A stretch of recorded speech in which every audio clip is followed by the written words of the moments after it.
Warning: this video might contain some materials that may not be suitable for some viewers. Viewer discretion is advised. During the summer of 2003, events in the northeastern United States involving a strange human-like creature sparked brief local media interest before an apparent blackout was enacted. Little or no information was left intact, as most online and written accounts of the creature were mysteriously destroyed. Primarily focused in rural New York State and once found in Idaho, self-proclaimed witnesses told stories of their encounters with a creature of unknown origin. Most range from extremely traumatic level of fright and discomfort to an almost childlike sense of playfulness and curiosity. While their published versions are no longer on record, the memories remain powerful. Several of the involved parties began looking for answers that year. In early 2006, the collaboration had accumulated nearly 24 documents dating between the 12th century and present day, spanning 4 continents. In almost all cases, the stories were identical. I've been in contact with a member of this group and was able to get some excerpts from their upcoming book. A Suicide Note, 1964. As I prepared to take my life, I felt it necessary to assert any guilt or pain I have introduced through this act. It is not the fault of anyone other than him. For once I awoke, I felt his presence, and I woke and saw his form. Once again I awoke and heard his voice, and looked to his eyes. I cannot sleep without fear of what I might next awake to experience. I cannot ever wake. Goodbye. Found in the same wooden box were 2 empty envelopes addressed to William and Rose, and 1 loose personal letter with no envelope. Dear Slenny, have prayed for you.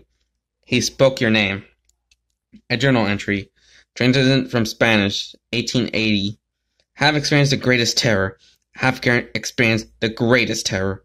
Have experienced the greatest terror. I see his eyes when I close mine. They are hollow, black. They saw me and pierced me. His wet hand. I will not sleep. His voice. Unintelligible text. A mariner's log. He came to me in my sleep. From the foot of my bed, I felt a sensation. He took everything. We must return to England. We shall not return here again at the request of the Rake. From a witness, 2006.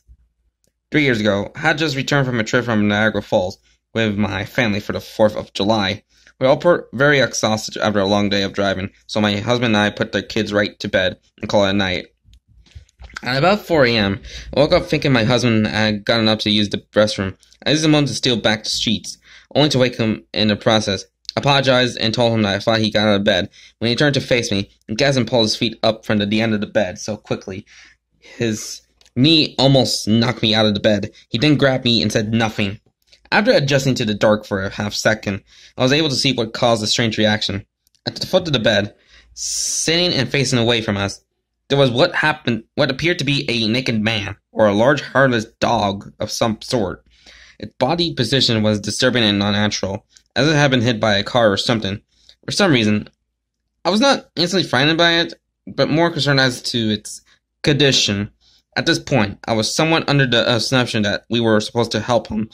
My husband was peering over his arm and knee, talking to the fatal position, occasionally glancing at me before returning to the creature.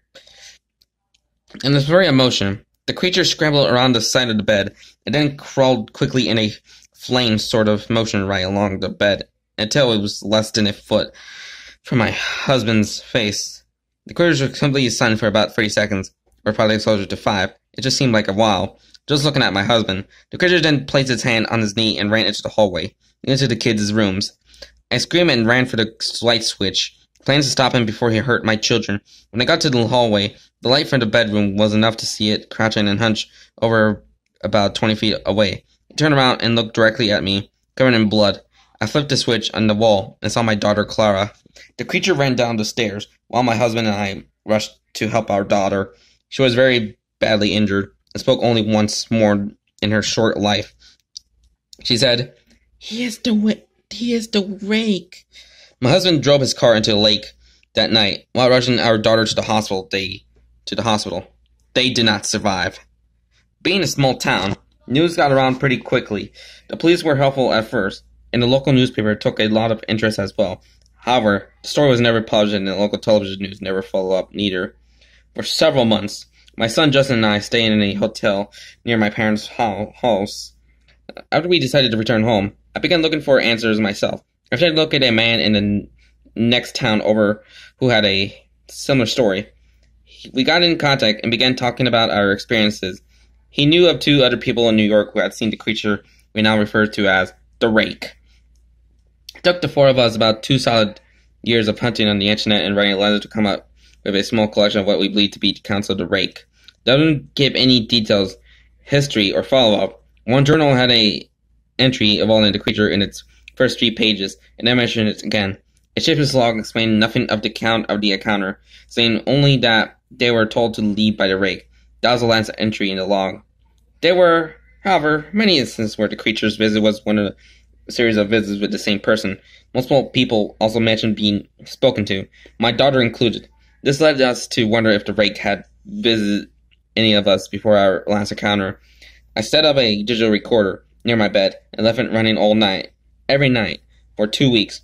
I would tediously scan through the sounds of me rolling around in my bed each day when I woke up. By the end of the second week, I was quite used to the occasional sound of sleep while playing through the recording at 8 times the normal speed. It still took almost an hour every day. On the first day of the third week, I thought I heard something different. What I found was a shrill voice.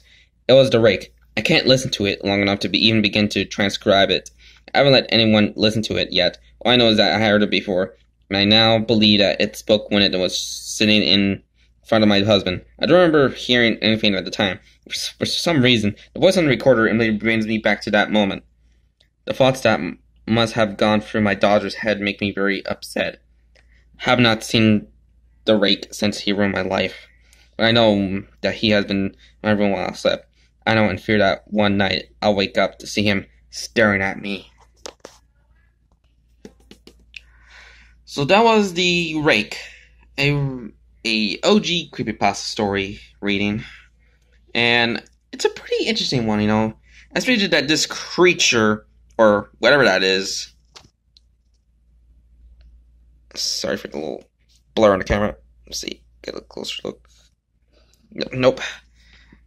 Yeah, this thing, that thing, it looks oddly weird for me, but also disturbing. Like, what even is this thing? Like, is this even human or just some kind of weird alien? But also the side stuff, like the suicide note, the journal entry, and the Renee's log, got you kind of explained some little origins of what this thing is. Even further, they're just it's kind of, there's no like too much explanation about it. Just like brief things of people encounters on this Rake creature.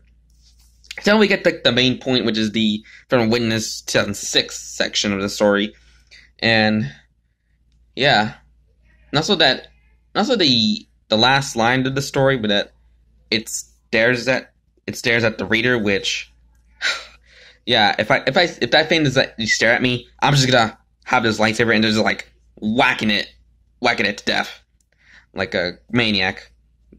But yeah, so that was my thoughts on this creepypasta. You know, a very classic one, and hope you don't let this thing look at you like tonight. Yeah, him. So yeah, hope you guys have a pretty good day, and see you for more videos. Bye. Whee!